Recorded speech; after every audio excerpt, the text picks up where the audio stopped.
절망의 시대, 진정한 힘, 그런 제목으로 하나님의 말씀을 전하겠습니다. 신앙을 가진 사람과 신앙이 없는 사람의 차이는 뭘까요? 자, 먹고 입고 자고 화내고 기뻐하고 거의 다 비슷합니다. 그런데 성경은 전혀 다르다, 그렇게 얘기를 하죠. 에베소 5장 8절을 보니까 너희가 전에는 어두움이더니 이제는 주 안에서 빛이라 그랬습니다. 자, 너희가 전에 예수를 믿기 전에는 어두움인데 이제는 빛이나, 빛과 어둠의 차이입니다. 자, 어떤 차이일까? 하나님을 믿는 사람과 믿지 않는 사람의 차이는 완전한 차이다. 네 가지 면에서 그렇다 하는 거죠. 그 하나가 뭘까? 근본적인 차이가 있습니다. 하늘과 땅만큼 완벽한 차이. 그 뭘까? 빛과 어둠이요, 생명과 죽음이요, 축복과 저주요, 천국과 지옥이요, 약속과 언약의 자녀요, 본질적인 진노의 자녀다. 완전한 차이다. 예를 들어서 유정란과 무정란의 차이입니다. 겉모습은 똑같죠. 그런데 생명이 있는, 병아리를 잉태하고 태어나게 하는 그런 유정란이냐, 아니면 시간이 지나면 골아버리는 그런 무정란이냐의 차이예요. 겉은 똑같습니다. 근본적인 차이가 있다. 또 하나는 삶의 방식의 차이다 그랬습니다. 삶의 방식. 에베소 5장 18절에 보니까 술 취하지 말라, 이는 방탕한 것이니 오직 성령의 충만함을 받으라 그랬습니다. 세상 사람들은 세상 것에 취해 사는 것입니다. 술에 취하고 돈과 권력과 쾌락에 취하고 마약에 취하고 성에, 춤에, 오락에, 게임에, 세상 것들에 취하죠. 그래서 허무와 절망의 늪에 빠지는 것입니다. 그런데 하나님을 믿는 사람들은 취한 것이 다릅니다. 성령에 취해서 기뻐할 수 없는 상황에 기뻐하고, 기도할 수 없는 상황이라도 기도하고, 감사할 수 없는데도 감사하고, 참을 수 없는데도 인내하는 거죠. 이 근본적인 차이, 삶의 방식의 차이. 또 하나의 차이가 있습니다. 그 차이가 뭘까요? 고통을 대하는 차이입니다. 고통. 오늘 말씀해 보니까 고통을 대하는 데에 차이 있습니다. 자, 삶의 고통, 밑바닥, 완전한 막장의 시련 속에서도 사람을 의지하지 않고 하나님을 의지함으로 하나님이 내 인생의 전부가 되는 거죠. 그리고 그 하나님의 나의 하나님을 고백하는 것입니다. 그래서 성전의 예배를 사모하고 감사하고 찬송한다. 그래서 고통을 대하는 차이입니다. 그래서 하나님을 믿는 사람들은 고난을 받게 되면 더 잘 되는 거예요. 오히려 영성이 더 좋아지고 성품이 더 좋아지고 다른 사람을 더 품고 바뀌는 것입니다. 그래서 또 하나의 차이가 뭘까? 삶의 결국도 차이입니다. 삶의 결국. 끝이 잘 되느냐, 끝이 더 좋지 않느냐의 차이죠. 자, 하나님을 아버지로 믿는 사람들, 이런 사람들은 두고 보면 아는 것입니다. 시간이 지나 보면 안다 하는 거죠. 오늘 본문의 저자는 보통 이제 다윗이라고 이야기를 합니다. 그럼 다윗이 어떤 상황 속에서 이 시를 지었을까? 그것은 바로 그 아들 압살롬에게 쫓겨났을 때, 그리고 그 엄청난 과정을 지나고 그리고 회복되어 지은 시다, 이렇게 추정을 하죠. 인간에게 최고의 절망은 뭘까? 그것은 내가 낳은 자녀에게 배반을 당하거나 그 자녀가 아버지를 죽이려고 하거나 아버지의 왕위를 창탈하려고 하는, 이것보다 더 큰 절망은 없는 것 같습니다. 오늘 본문은 바로 절망의 시대를 얘기합니다. 압살롬의 반역으로 다윗은 모든 것을 다 잃었습니다. 가장 고통스러운 것이 뭐였을까? 다윗에게는 그것은 바로 온전한 예배를 드리지 못했다 하는 것입니다. 아니 어떻게 다윗이 온전한 예배를 드리지 못했습니까? 성경을 자세히 읽어보면 이러합니다. 다윗이 예루살렘에서 쫓겨날 때 이 다윗은 제사장이 법궤를 메고 다윗을 따라오는 것을 허락하지 않습니다. 다윗을 따라오지 못하게 합니다. 왜냐하면 다윗은 자기를 위해서 법궤를 메고 제사장이 돌아다니는 것이 올바른 신앙이 아니라고 생각을 하는 것입니다. 참 다윗의 위대함입니다. 이게 다윗은 하나님께서 사랑하신다면 다시 회복시켜 주셔서 자기 발로 하나님 앞에 나와서 예배드리게 하실 것이다라는 사실을 믿었습니다.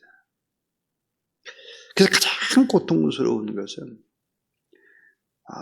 법궤를 예루살렘에 놓고 떠나온 것입니다. 그리고 하나님 앞에 예배드리지 못하는 고통, 온전한 예배를 드리지 못하는 고통이 다윗에게 있었습니다. 자, 다윗은 왕자의 자리를 잃었습니다. 많은 신하들이 압살롬을 따르고 반역을 해서 신하를 잃었습니다. 많은 백성들 앞에서 신뢰를 잃었죠. 부귀영화도 잃고 맨발로 울면서 자책하고 소외되어 절망하는 시기를 보냈다 하는 것입니다. 이 절망의 시대에 다윗은 진정한 힘이 무엇인지를 말씀합니다. 오늘 본문에 이 다윗이 발견한 진정한 힘, 그 오늘의 이 고백은 어떨까? 참 유명한 구절이 22절인데요 22절은 이제 금요 심야 때 이제 보게 될 텐데 22절을 한번 보시죠. 건축자가 버린 돌이 집 모퉁이의 머릿돌이 되었나니 그랬습니다. 참 건축자가 버려버렸습니다. 왜? 집 모퉁이 돌로는 쓸 수가 없었죠. 다 버려버렸어요. 자, 집 모퉁이의 머릿돌은 뭐예요? 재질이 좋고 잘 다듬어지고 건축의 모든 하중을 다 받을 수 있는 아주 단단하고 쓸모있는 그런 돌이 집 모퉁이 돌입니다. 근데 건축자가 어때요? 쓸데가 없어서 버려버렸어요.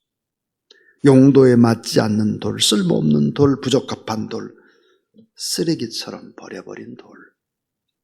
그 돌이 어떻게 됐나? 집 모퉁이의 머릿돌이 되었나니 그랬습니다. 이것은 다윗의 이야기도 되지만 예수 그리스도를 나타내고 있죠. 참 절망의 시대에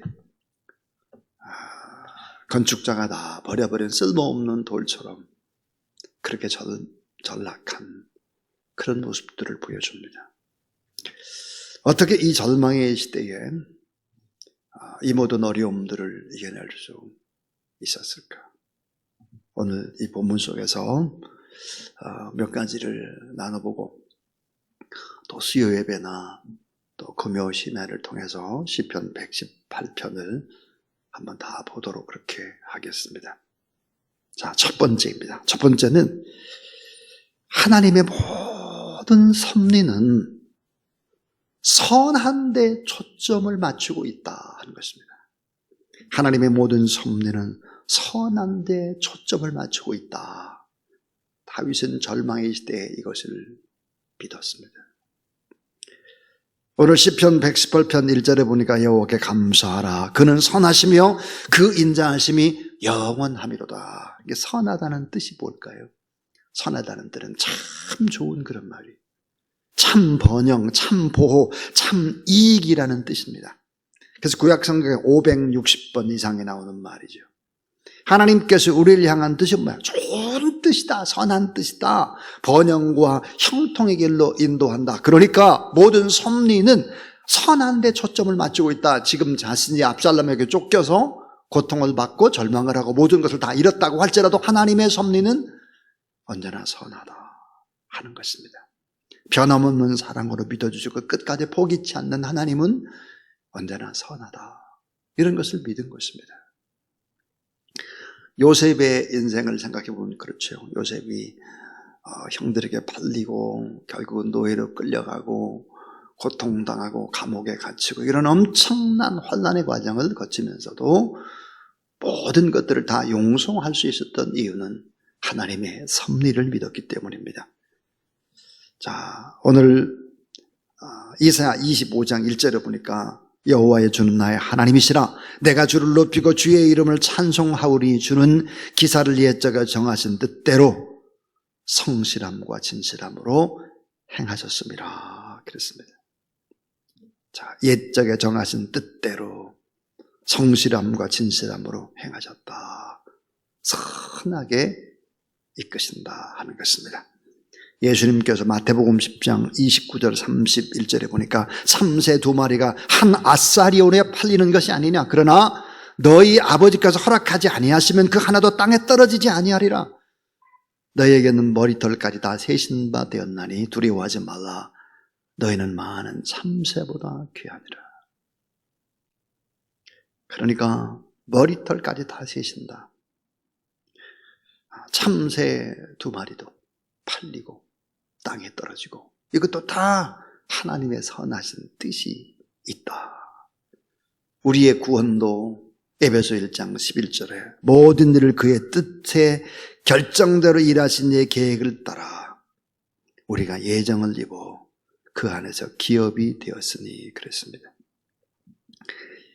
하나님께는 도저히 복을 받을 수 없는 모습을 하고 있을 때 우리가 복을 받을 수 있도록 변화시키고 여러 가지 방법을 통해서 선하게 이끄시고 섭리하신다.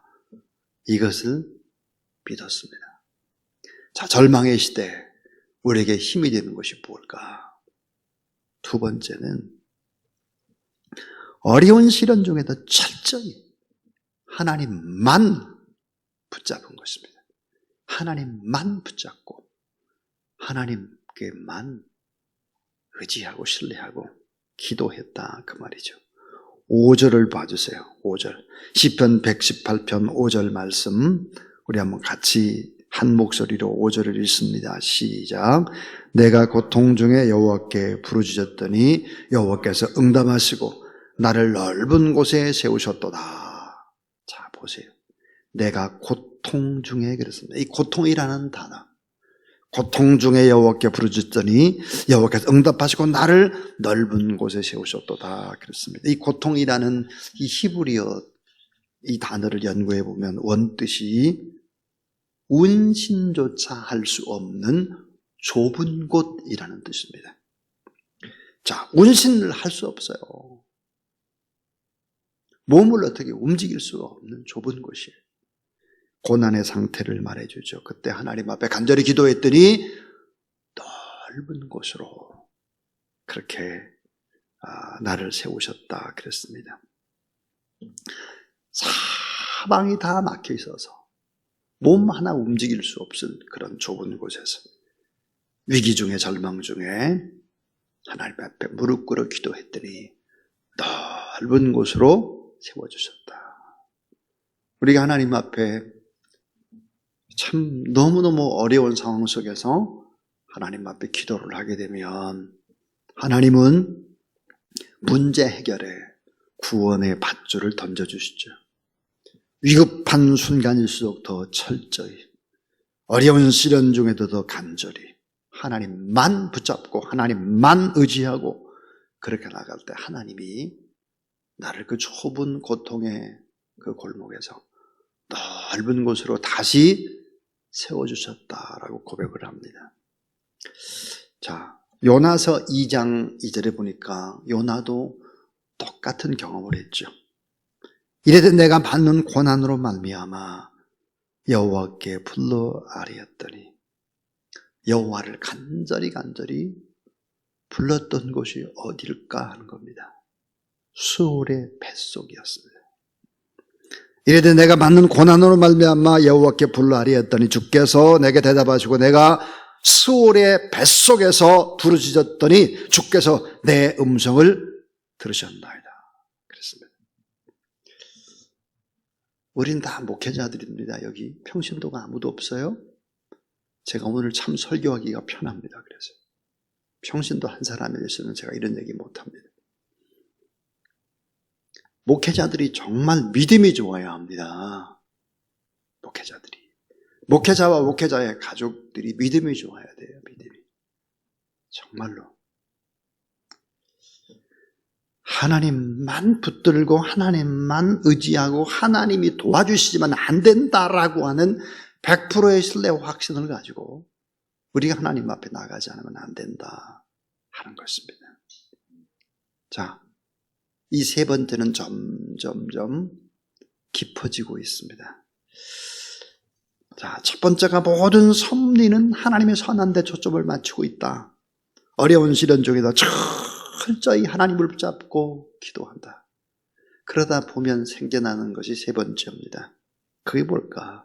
하나님이 내 편이심을 확신하게 됩니다. 하나님이 내 편이 되시는구나. 이걸 확신하는 거예요. 자, 오늘 6절입니다. 여호와는 내 편이시라. 내가 두려워하지 아니하리니 사람이 내게 어찌할까? 그랬습니다. 부르짖어 기도하는 것 중요하지만 한 걸음 더 나아가서 여호와가 내 편이 되신다라고 하는 확신. 그래서 이 확신을 품고 담대할 수 있습니다. 싸움의 승패를 좌우하는 매우 중요한 요소가 있지요. 그게 뭘까요? 내가 누구의 편이다. 든든한 사람의 편이다. 내 뒷배경이 누구다. 이런 것들을 가지고 겁없이 담대하게 나갈 때죠. 자, 이스라엘이 어떻게 중동의 화약고라고 불리우는 팔레스타인 지방에서 버젓이 정착민을 몰아내고 이스라엘이라는 나라가 1948년에 독립을 했는데요. 어떻게 그렇게 할 수 있었을까 하는 거예요. 그 뒷배경이 뭘까요? 여러분, 그 뒷배경이 두 가지인데 하나는 미국입니다. 미국이 이스라엘 편에 있었기 때문에 최신의 무기를 공급받았기 때문에 중동의 화약고라고 불리는 팔레스타인 지방에 버젓이 정착민을 몰아낼 수 있었고 그 땅을 차지할 수 있었던 것이죠.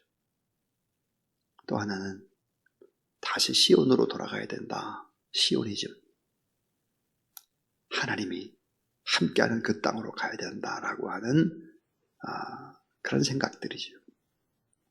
이처럼 자신의 편이 누구냐? 이것은 인생의 승패뿐만 아니라 나라와 공동체의 존폐에 엄청난 영향을 미치는 것입니다. 인간의 노력은 덧없죠.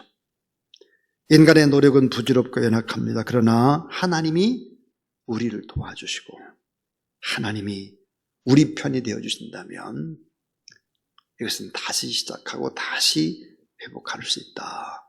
다윗의 경우에 보면 그렇습니다. 다윗이 예루살렘을 쫓겨납니다.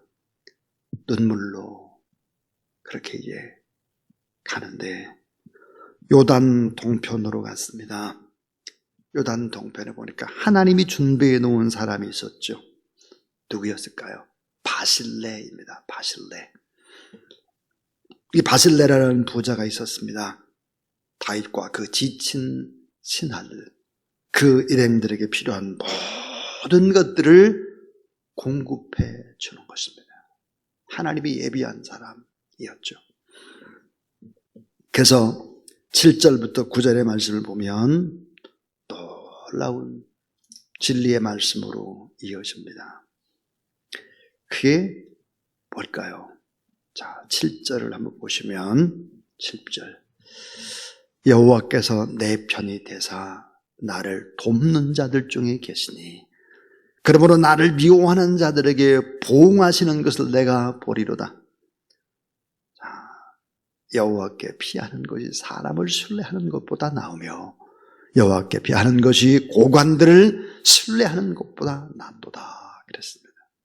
그러니까 하나님이 내 편이 되신다는 확신, 이 확신을 가지고 담대한 것입니다.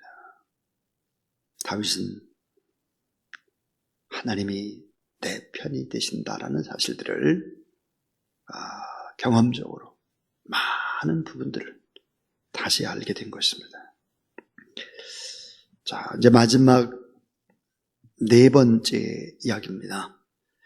자, 절망의 시대에도 하나님께 피하는 것이 최고의 힘이다 하는 거죠. 하나님께 피하는 것입니다. 자, 8절, 9절 두 절 읽어보죠. 8절, 9절. 자, 시작. 여호와께 피하는 것이 사람을 신뢰하는 것보다 나으며 여호와께 피하는 것이 고관들을 신뢰하는 것보다 낫도다. 자, 인생의 험한 파도 앞에서 하나님께 피하는 것이 최고의 힘이고 최고의 지혜다 그랬습니다. 시편 9편 9절부터 10절에 보니까 여호와는 압제를 당하는 자의 요새이시요 환난 때의 요새이시로다. 여호와여 주의 이름을 아는 자는 주를 의지하오리니 이는 주를 찾는 자들을 버리지 아니하심이니라 그랬습니다. 도저히 내 능력으로 이기기 힘든 상대를 만났을 때, 특별히 고대의 전쟁에서 객관적으로 적군의 병력과 무기가 월등히 앞서면 이길 방도가 없습니다. 그러나 다윗은 도무지 이길 수 없는 상황 속에서 매번 승리를 경험했습니다. 이 다윗은 승리를 경험한 후, 자, 하나님은 뭐라고 말하나? 요새다 그랬습니다. 요새는 하나님의 지키심과 보호하심을 뜻하는 것이죠. 아무리 강력한 세상의 공격이 올지라도 요새 되시는 하나님께 피하면 그 하나님이 지켜주시더라. 세상에 어떤 강력한 무기를 가지고 사탄이 쳐들어온다 할지라도 하나님 요새 그 안으로 숨어버리면 된다. 반드시 승리한다. 안전한 피난처, 안전한 요새는 하나님이시다. 그러니까 하나님을 붙잡고 기도하고 그 하나님 안으로 피하라. 따라하세요. 우리가 하나님만 붙잡으면 모든 것은 우리의 손에 들어옵니다. 예, 우리가 하나님만 붙잡으면, 하나님의 손과 우리의 손이 연결되면 모든 것은 우리의 손으로 들어오는 것이죠. 자, 압살롬이 아버지 다윗을 죽이려고 하고 신하들을 꼬드기고 왕위를 뺏고 결국은 쫓겨가는 이런 엄청난 위기, 최악의 위기, 절망 중에 이것보다 더 큰 절망은 없을 것입니다. 이 절망의 시대에 그는 위대한 힘을 경험했습니다. 그 위대한 힘이 무엇이었을까? 하나님은 참 선하시다. 모든 섭리는 선하신 하나님의 초점을 맞추고 있다 하는 거죠. 어려운 시련 중에도 철저히 하나님만 붙잡고 하나님께만 기도할 때 하나님이 내 편이 되신다라는 확신을 갖게 되고, 절망의 시대에도 하나님께 피하는 것이 최고의 힘이었다. 이것을 그는 절망의 시대에 경험한 것입니다. 오늘 이 시대를 바라보면 참 절망할 수밖에 없는 일이 너무 많은 것 같습니다. 특별히 우리 성도들을 바라볼 때 코로나19라는 이 상황 속에서 쩔쩔쩔 매고 또 신앙도 잃어버리고 또 세상과 타협하는 이런 사람들의 모습을 볼 때 마음이 많이 무너지고 아픕니다. 그리고 이 나라의 민족을 바라볼 때, 야, 이게 어떻게 되려고 이러나. 참 이게 이 세상이 이게 어떻게 이 나라가 앞으로 바뀌고 그렇게 할까. 절망의 시대입니다. 이 절망의 시대에 위대한 힘, 그 힘을 의지하고 믿음으로 나가는 저와 여러분, 우리 모두 다 되시기를 주님의 이름으로 축원합니다. 하나님은 다시 회복합니다. 다시 다윗이 예루살렘으로 돌아가죠. 다시 하나님을 예배합니다. 찬양합니다. 건축자가 버린 돌이 집 모퉁이의 머릿돌이 되듯이 쓰레기가 다시 귀한 하나님의 보석처럼 빛나듯이 이런 역전의 역사가 우리들 가운데 있게 되기를 주의 이름으로 축원합니다.